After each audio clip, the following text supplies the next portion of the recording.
Terletak di daerah Ranau, Sabah, kira-kira 90 km dari bandar Kota Kinabalu. Kundasang terkenal sebagai kawasan pertanian dan pelancongan. Lari!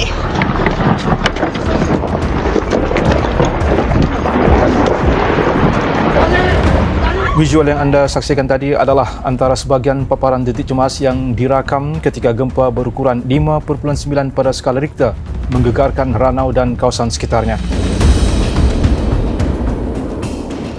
Sedekat lalu, negara digemparkan dengan gempa bumi dahsyat berhampiran Gunung Kinabalu.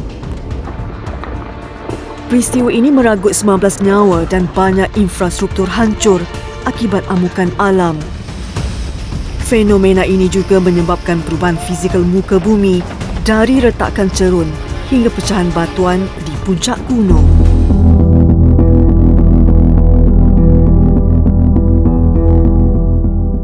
Ketika gegaran itu terjadi, saya sangat terkejutlah. Gegaran itu berlaku pada waktu pagi. Biasanya pagi, orang dari Gunung Kinabalu akan turun. Dalam pikiran saya, kalau gempa yang begitu kuat boleh sampai di Kota Kinabalu, impak dia itu di kawasan, terutama di kawasan Gunung Kinabalu, memang sangat kuat. Siapa rasa waktu itu, first time merasa gegaran yang kuat. Saya sendiri pun memang panik juga waktu itu. Saya sudah menjangkakan memang akan adanya runtuhan, sebab di Gunung Kinabalu ini memang ada banyak batu-batu yang mempunyai retakan karena dilalui oleh sesar dan ada blok-blok batuan yang tergantung. Lebih 600 kali gegaran berlaku di sekitar Kota Kinabalu selepas berlakunya tragedi gempa itu. Malah ia turut mengaktifkan sesar-sesar yang ada di permukaan bumi. Justru, sebahagian infrastruktur tidak lagi selamat dan terpaksa ditutup. Berkhidmat 25 tahun di Jabatan Mineral dan Geosains, Bailon Golatin antara individu yang berada di Gunung Kinabalu semasa operasi menyelamat. Selain memastikan zon berbahaya dan selamat bagi pendaki dan pasukan penyelamat, dia turut bertanggungjawab menganalisis punca gempa yang menggoncang Sabah ketika itu. Malaysia bukan terletak di kawasan lingkaran api, tetapi terletak berhampiran. Jadi kesan pergerakan di kawasan lingkaran api itu sebenarnya boleh menyebabkan satu kesan yang kita panggil sebagai pengaktifan sesar-sesar kuno, terutamanya di Semenanjung. Boleh mengakibatkan sesar kuno itu sendiri mengalami pergerakan, dan pergerakan itu yang menyebabkan gempa bumi. Anak jati Sabah ini memiliki minat mendalam terhadap geologi, khususnya penyelidikan gempa bumi. Pengumpulan data bukanlah sekadar nombor. Bagi Bailon, ia adalah kunci meramalkan bencana, memahami kekuatan alam dan memberi amaran sebelum kegagaran melanda. Pada tahun 2014, JMJ dan juga pihak universiti, UMS, UKM sedang menjalankan kajian mengenai dengan gempa bumi sebenarnya lah di kawasan Kundasang, Ranau dan juga Lahadatul lah. Jadi ketika berlakunya gempa, saya terpikir bahawa sudah pasti gempa ini berasal dari Ranau, Kundasang. Dan keberangkalian mungkin berasal daripada beberapa sesar yang telah dikenal pasti sebelum inilah, yaitu mungkin daripada sesar Lobo-Lobo, mungkin daripada sesar Mamut, mungkin juga daripada sesar Mesaban. Itulah sesar yang telah dikenal pasti aktif di Ranau lah.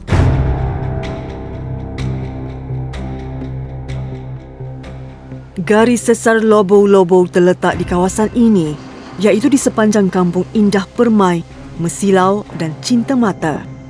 Penempatan yang terletak berhampiran sesar aktif ini sentiasa dipantau secara berterusan.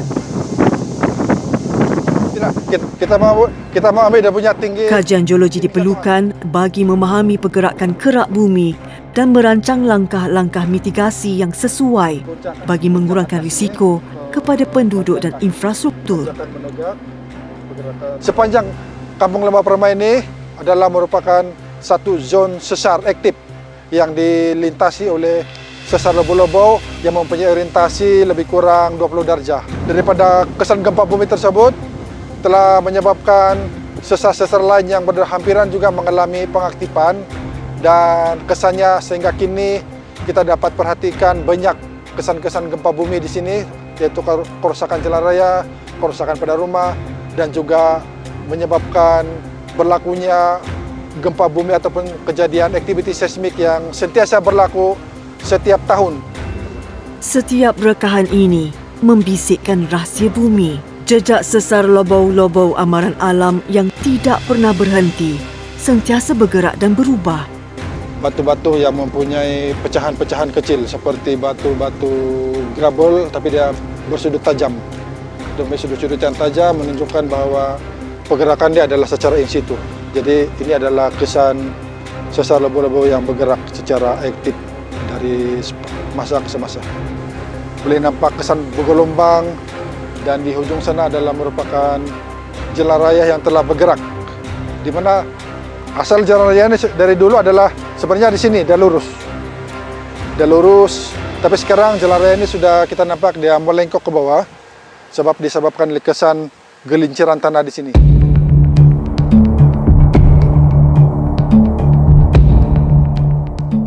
125 km dari Kundasang, Sabah.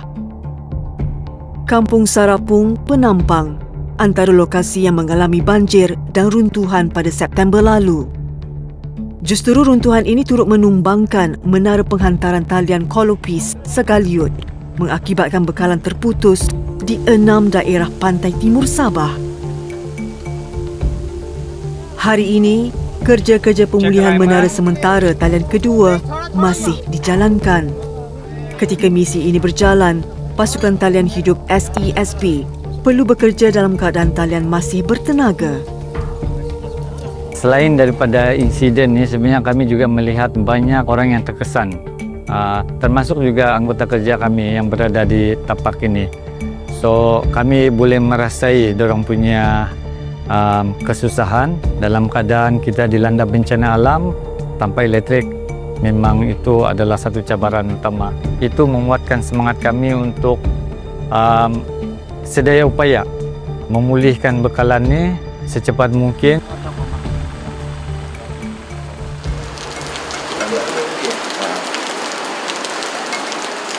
Perjalanan sejauh 1.3 km ke kaki bukit menara dengan cuaca yang tidak menentu memberi sedikit cabaran buat mereka. Namun segala rintangan itu tidak mematahkan semangat mereka dalam misi memulihkan bekalan elektrik. Hari pertama kami masuk ke tapak selepas insiden menara nombor 5 ini tumbang. Keadaan di site agak sukar sebab cuaca sepanjang hari adalah hujan. Dan pada waktu itu di negeri Sabah ini memang mendapat bencana alam lah. Banyak tempat-tempat yang runtuh. 8 hari jangka masa diambil bagi pembinaan semula menara sementara ini bagi memastikan kestabilan sistem elektrik kembali pulih. Seramai 45 orang pasukan teknikal dikerah. Willis Kasim, individu mengetuai operasi ini. Kerja ini bukan mudah.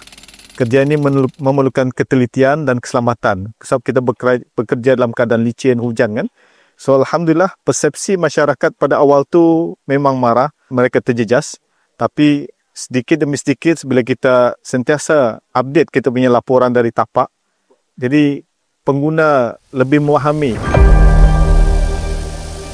Kecekalan dan kemahiran memastikan keselamatan terjaga sekaligus mempercepatkan proses pemulihan elektrik kepada pengguna yang terjejas. Datuk Muhammad Yaakob Jaafar, Ketua Pegawai Eksekutif Sabah Electricities yang berhad, antara yang turut sama turun ke lapangan demi memastikan kelancaran kerja-kerja pemulihan ini dalam memberi motivasi kepada anak-anak buahnya. Ada konduktor yang situ. Sekarang ni tinggal lagi keluarkan portable earthing di sebelah top. Menara IRS ni sangat penting disebabkan untuk menggunakan kaedah lencongan yang lain memerlukan tempoh masa yang agak lama. Menara kecemasan ni memang sudah direka bentuk, pemasangannya yang agak ringkas dan cepat untuk situasi-situasi kecemasan seperti ini. 4 hari kita dapat berjaya pulihkan bekalan elektrik ke pantai timur. Saya ingin ucapkan juga jutaan terima kasih kepada semua warga kerja Sabah Electricity yang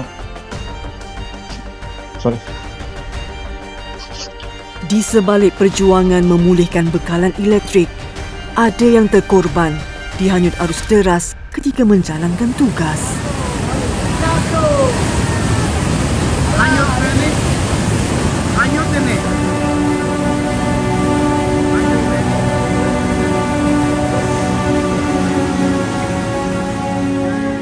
Salah seorang warga kerja kita di bahagian distribution telah pun mengalami malapetaka, iaitu ketika bertugas beliau telah pun dihanyutkan oleh arus deras, dan pada 2 hari lepas mayat beliau telah pun ditemui, dan kita merasa amat sedihlah dengan kehilangan warga kerja kita yang kehilangan nyawa semasa bertugas.